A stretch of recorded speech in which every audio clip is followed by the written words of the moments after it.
The blood drained from Arlo Merrick's face the moment he saw her collapse on the shining white marble floor.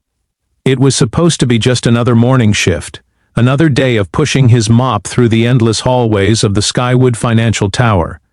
But everything changed in the split second that the world's youngest self-made billionaire, Serafina Vale, dropped to her knees gasping for breath. Arlo had never spoken to her before. He was just a single dad janitor struggling to survive while she was the untouchable queen of a glass empire. But fate didn't care about status that day. Fate only cared about one moment that would rewrite both their lives. If you believe kindness and second chances can change the world, don't forget to like, comment, share, and subscribe to Kindness Chronicles. Your support helps stories like this find the hearts that need them. Arlo's life had always felt like a storm he couldn't outrun. After losing his wife Tessa to a sudden illness 3 years earlier, he had become both mother and father to his 7-year-old daughter Miri. Every night he tucked her into the blanket she still pretended smelled like her mother.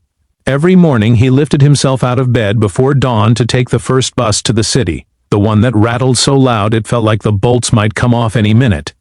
His hands were always cracked from bleach water, his back always stiff from bending, and his heart always heavy with the guilt of not being able to give Miri more than the bare minimum. But he kept going because she smiled when he tried, and that was enough to survive another day.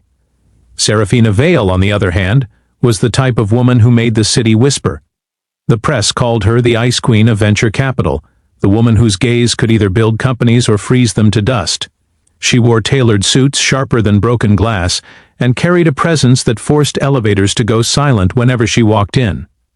Arlo only ever saw glimpses of her, the flash of her heels cutting across the lobby, the swirl of her coat as she spoke to board members, the cold determination on her face that made even the CEO step aside. She lived in a world so far removed from his that she might as well have been living in the clouds. But that morning their worlds collided with the force of a crashing train. Arlo was polishing the silver railing near the executive lounge when he heard the unmistakable sound of something heavy hitting the floor. He turned sharply, expecting maybe a spilled briefcase or a clumsy intern. Instead, he froze in horror. Serafina was on her knees, one hand clawing at her throat, her lips trembling violently as her breath came in short, desperate gasps. Her perfectly composed face twisted in pain, and her eyes, usually so sharp they could slice stone, were wide, terrified, pleading. Nobody else was around. The hallway was empty. The lounge door had just closed behind the executive team, muting their laughter. She tried to stand but collapsed forward, her head striking the floor with a sickening thud. Instinct took over. Arlo dropped the cloth and sprinted toward her. When he reached her, he saw her skin turning pale, her mouth struggling to draw in even the smallest breath. His heart hammered as he realized what was happening.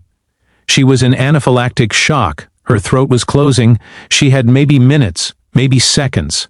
He shouted her name, though he doubted she could hear him. Her pulse fluttered weakly under his fingers. Her eyelids flickered as if she were fading away. His own breath caught as panic closed around him like an iron fist. But then he spotted something, an EpiPen lying just a few inches from her trembling fingers. It must have fallen from her bag when she collapsed. With shaking hands, he grabbed it and injected it into her thigh. For a moment, nothing changed.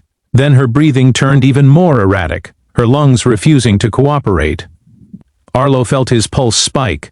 He couldn't lose her, not like this. Not in front of him. Not while she was still fighting. He remembered his first aid training from years ago, back when he worked construction. Sometimes EpiPens weren't enough. Sometimes air still wouldn't come. He took a deep breath, then he lowered his mouth to hers.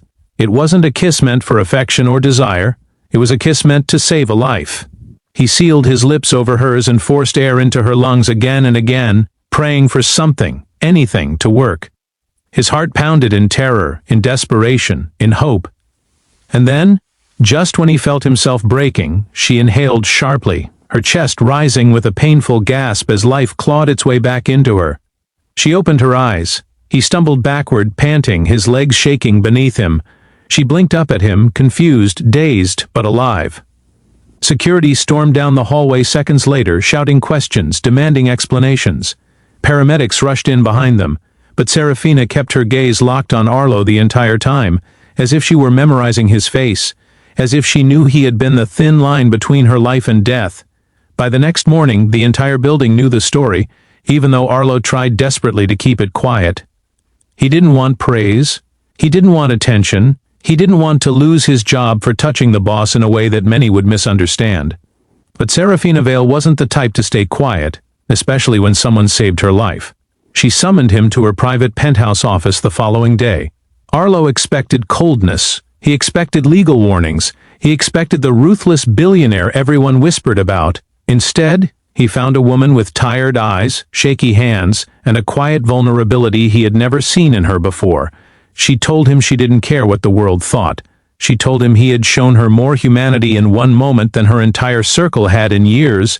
She told him that the kiss that saved her life had saved her heart too.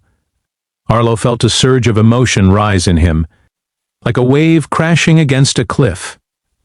He knew the world would challenge their bond, but he also knew that for the first time in years he didn't feel alone. And as they walked out of the building together, her hand brushing his heart steady and warm, Arlo realized that sometimes life breaks you only to rebuild you into someone braver, stronger, more open to miracles. If this story has touched your heart, please take a moment to like, comment, share, and subscribe. Your support helps Kindness Chronicles spread stories of hope, courage, and compassion. Before you go, drop a comment telling us what moment moved you the most. Your words inspire others more than you know. And remember, sometimes the smallest act of kindness becomes the moment that changes everything.